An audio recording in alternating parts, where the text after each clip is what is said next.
Hi there, what's up? In this video, I'll give you a quick guide on how you can import a data table in Google Sheets.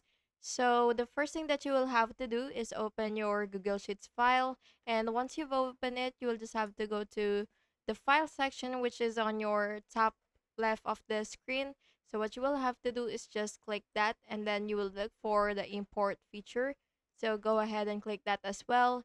And now that you're here, you will just have to choose where your data is coming from.